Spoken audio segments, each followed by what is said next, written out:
For 100 straight days, the United States and Israel rained bombs and missiles across Iran. The strikes were relentless enough to delay a state funeral for the nation's supreme leader.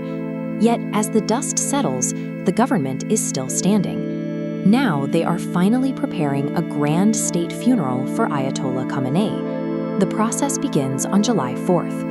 The streets of Tehran will be filled with emotional crowds, mourning a leader they believe was martyred by foreign adversaries. To legitimize this highly charged event, Iran has sent an official invitation directly to Indian Prime Minister Narendra Modi, asking him to attend in person. Attending this funeral carries immense physical risk.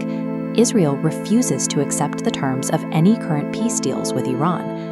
Prime Minister Benjamin Netanyahu has openly stated that Israel must act independently of the U.S. to secure its interests, which includes a proven willingness to independently strike high-level targets inside Iranian borders. India has almost no time to decide.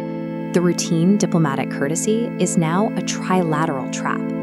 Sending a representative to Tehran places them inside an active, unpredictable target zone.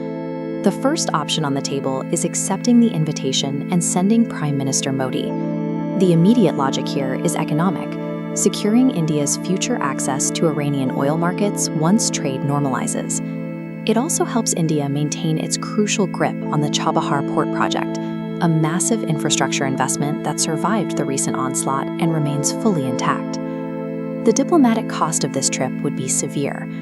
During a recent BRICS National Security Advisor Summit hosted in India, Iranian officials aggressively targeted the United Arab Emirates, accusing them of siding with Zionist aggressors during the conflict.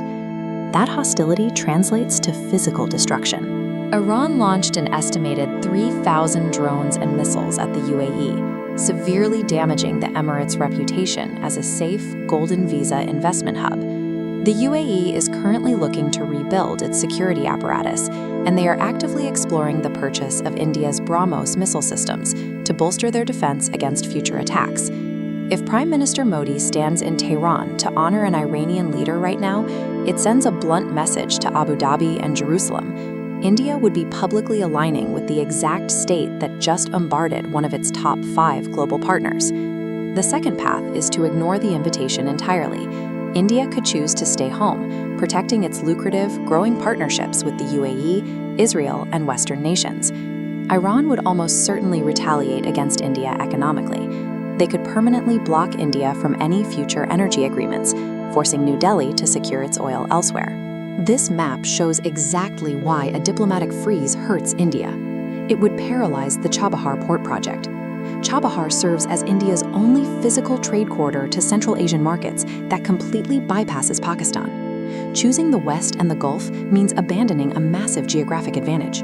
It mathematically guarantees the collapse of India's long-term economic and territorial foothold in Iran. Then there is the middle path, a classic diplomatic compromise where India sends a high-ranking minister instead of the prime minister. India has actually executed this playbook before. When Iran's new president was sworn in months ago, Prime Minister Modi skipped the event and sent Minister Nitin Gadkari in his place. But that trip highlights the physical risk of sending any official to Tehran in the current climate. During that visit, Minister Gadkari sat down for a meeting with the chief of Hamas. Just hours after they were in the same room together, an Israeli strike assassinated the Hamas leader right there on Iranian soil. That near miss proves that the middle path offers zero protection. Sending a lower-ranking official might soften the diplomatic blowback, but it still puts Indian state representatives in the direct crosshairs of rogue military strikes. For decades, India has relied on a doctrine of strategic autonomy, the strict policy of maintaining neutrality and doing business with warring global factions simultaneously.